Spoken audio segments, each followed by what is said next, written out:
Howdy, Beefloat Bart here, and welcome to another mod truck review. Alright, so we're going to take a look at something a little bit different this time. I've been doing a lot of scout vehicles and miscellaneous stuff, but let's go right into somewhere amongst the list, the BigZ Off-Road. Okay, this one was suggested by one of my followers, and first off, negative point here because it does not have a custom thumbnail here. But okay, let's purchase and deploy. Looks like the regular stock Zeke, which I like anyway. It has character. But if we look, it also does not have a custom thumbnail here as well. So another negative point right off the get-go. So why should we care about this? It looks just like a regular stock Zeke. Well, it does add a bunch of new engines, which thankfully do have names. So I'm going to start off with leaving the stock engine, leaving it bone stock at first, giving it a quick test, and then we'll go from there. Comes with the off-road gearbox, which is good. Suspension wise, you have 4 options: stock, raised, high raised, and off-road adventure. And according to the custom text here, not great for hauling. Okay. Tires, 3 options for highway, some all-terrain, off-road, mud tires, and chain tires. All too often, mod trucks forget to have chain tires.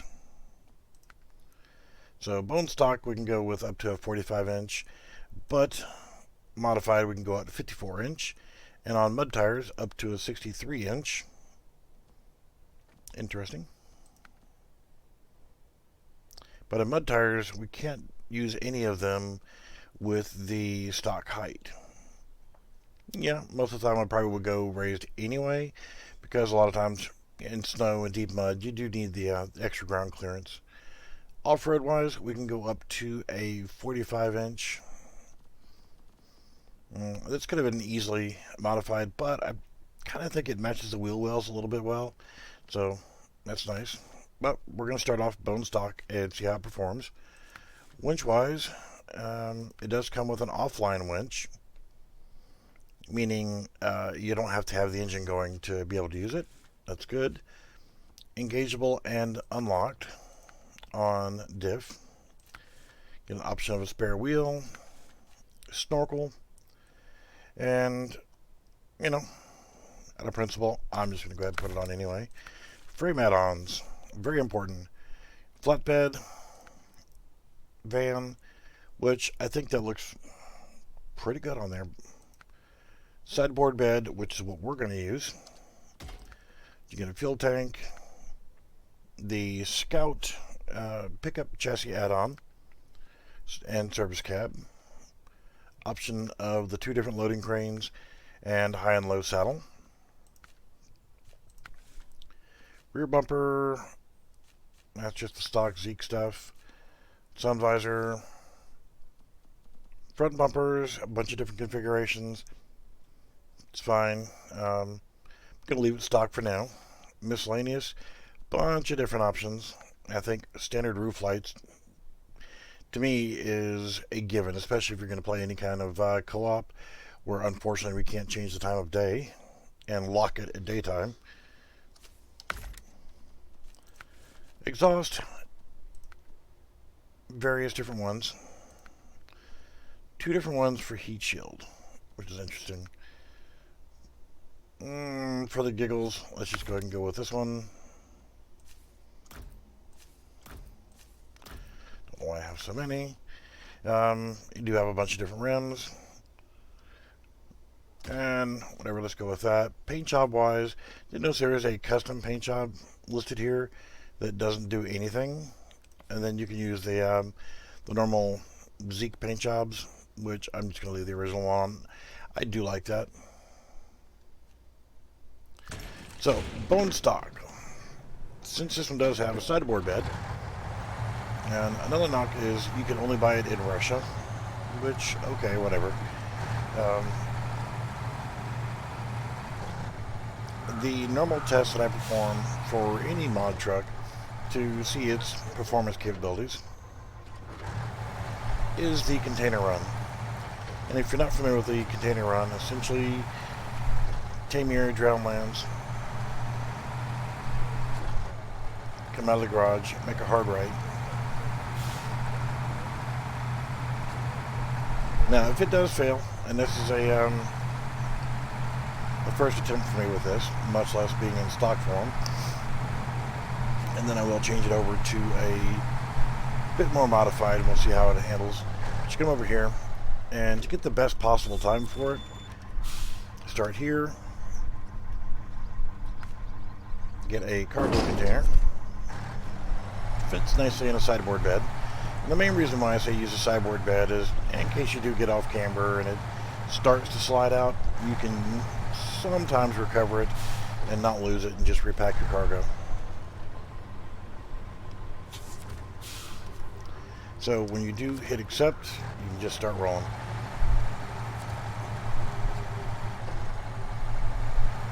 So I do like the Zeke. It does have kind of a Unimog feel to it, and you know, I don't know why we don't have Unimogs in game yet, but okay.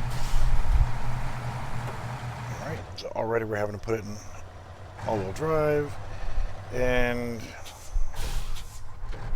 come on, you can make it. Yeah, I couldn't even make up that little incline right there with this loaded on here. Not a good sign. And this is the first time for me, you know. I have played around with this truck just a little bit, but yeah, this is just definitely not a good sign. So let's just go ahead and remove cargo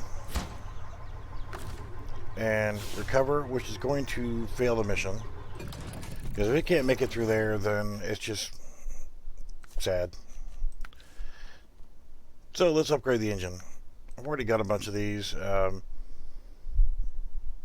That goes to power to weight of S+, and really kills the fuel economy, but let's see if there's a good balanced engine here.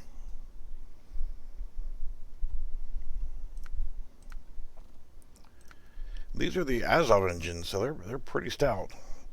So I'm going to go ahead and throw this one on here. Already got the off-road gearbox. Let's change the suspension to raised and see what we get. Alright, we can go up to a 54-inch. Alright, about to say, you know, I like the looks of those. So let's try these here. And let's give it a try now.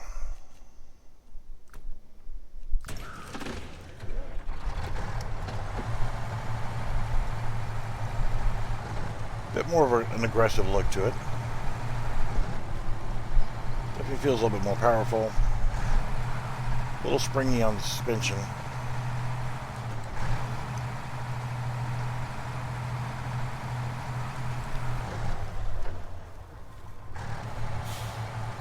So let's see how she does.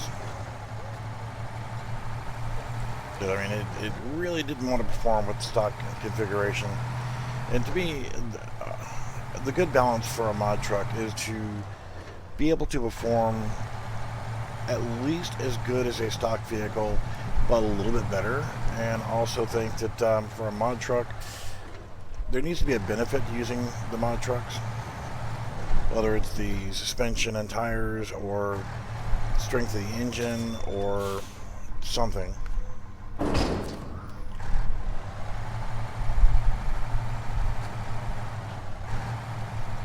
But I really also, I think that you should get a lot better fuel economy off of the mod trucks, because already the fuel economy is pretty poor with the game and really unrealistic.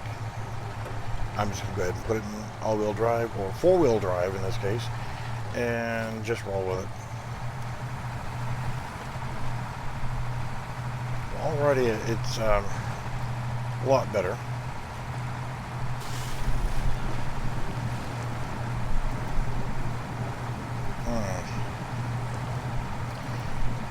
Now, I've noticed lately that some of the maps, like this right here, the mud has gotten deeper in the normal areas.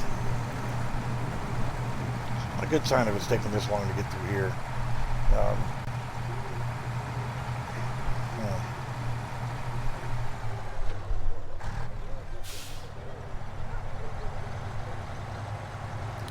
So yeah, not a good sign. We've lost that much time just trying to get through that one section. But, okay.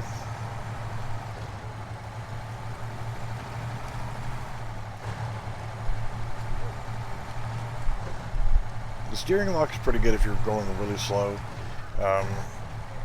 Being that I play keyboard and mouse, I don't ever plan on using any kind of controllers or wheel pedal combination.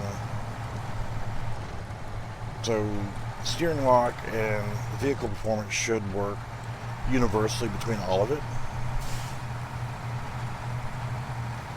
Your mileage may vary, but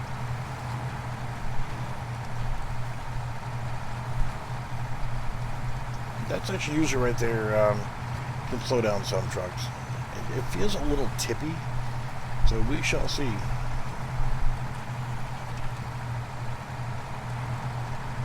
Normally, if I'm not actually showing this for a video, I will switch between the interior view on that section, usually.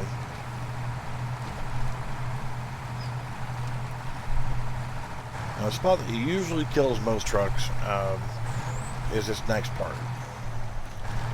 Being that it is kind of soft and springy, it's bouncing a little bit more than I like, and it's not allowing me to maintain good control through there. It just was bouncing too much left and right, and it couldn't stay on my path.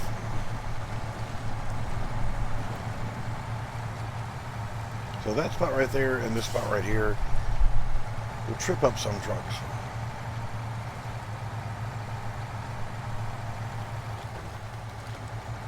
Now, if you've never done the this container delivery contest, it is my primary test to see how well a truck's going to perform in general use. Because you have mud, off-camber, bumpy roads, the fact you're carrying a high CG cargo that has more potential to roll over than most other cargoes, or just about any other cargo.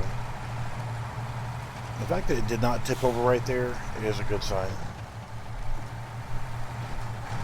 And I will say that even though I've already pointed out a bunch of negatives on this truck so far, its general performance, once you find the right engine and tire wheel combo, it does actually perform pretty well. And one person that I've talked to so far has mentioned that they like using it as a scout vehicle. And I can kind of see why. With this engine tire combo, it seems pretty good. Like I said, the suspension just seems a little bit too bouncy for me for trying to do any kind of serious work with it. If I'm worried about time. It kind of makes me feel uncomfortable being that it is that bouncy. But I think part of that is also allowing it to not have rolled over so far. So I'm not like, oh my god, this is awesome, impressed. But I'm not hating it.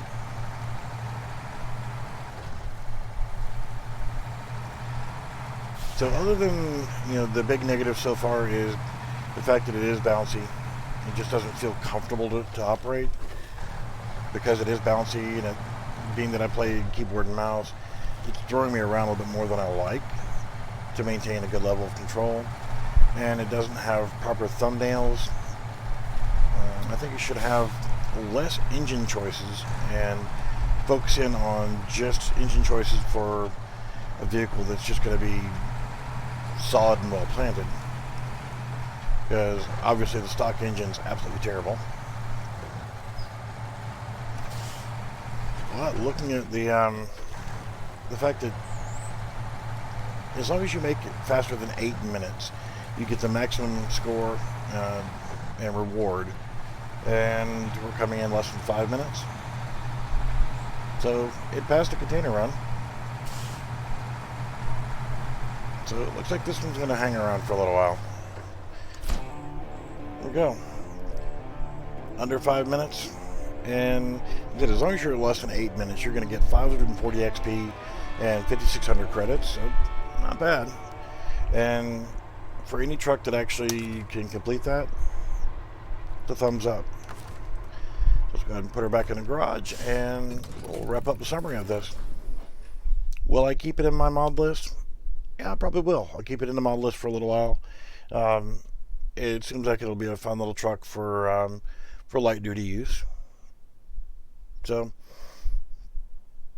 I do want to thank everybody for checking out the video, and make sure you check back and not only just watch my review videos, but try to catch me on Twitch as well. So if you have any questions, feel free to check in with my Discord channel or my Twitch channel, and we'll see you guys later.